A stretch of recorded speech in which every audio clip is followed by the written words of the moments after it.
Hello! అందరికీ నమస్కారం.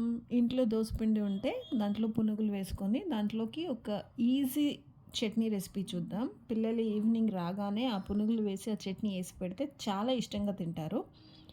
ఆ చట్నీకి కావాల్సింది 4 ఎండుమిర్చి, 3 వెల్లుల్లి, 2 ఉల్లిపాయలు, ఉప్పు. ఉప్పు తగినంత. వీటన్నిటిని ఒక మిక్సీ జార్‌లో ఏసి కచ్చాపచ్చాగా గ్రైండ్ చేసుకోవాలి. తర్వాత ఈ గ్రైండ్ చేసుకున్న దానికి తాలింపు పెట్టుకోవాలి. తాలింపు కోసం ఆయిల్ వేడెక్కాక అందులో తాలింపు దినుసులు వేసి గ్రైండ్ చేసి పెట్టుకున్న ఈ ఆనియన్ వేసి ఒక 5 మినిట్స్ ఉడికించుకుంటే సరిపోతుంది. అంతేనండి.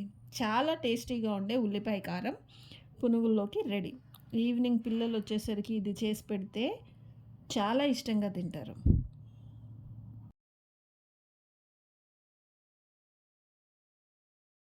ఇప్పుడు పునుగుల కోసం మన దగ్గర ఉన్న దోసపిండిలో కొంచెం ఉప్మా రవ్వని కలిపి ఒక అరగంట సేపు ఆ పిండిలో కలిపి వదిలేస్తే పునుగులు చాలా క్రిస్పీగా, చాలా టేస్టీగా వస్తాయి. తప్పకుండా ట్రై చేయండి. అందరికీ చాలా నచ్చుతుంది.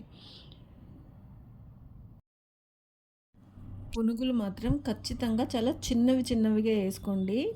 చాలా టేస్టీగా ఉంటాయి. అందరూ తప్పకుండా ట్రై చేయండి. ప్లీజ్ ఛానల్ని ఫస్ట్ టైం చూస్తున్నట్టయితే ఛానల్ని లైక్ చేయండి, సబ్స్క్రైబ్ చేసుకోండి. ఈ వీడియో కానీ మీకు నచ్చినట్టయితే తప్పకుండా ఒక లైక్ చేయండి. Thanks for watching.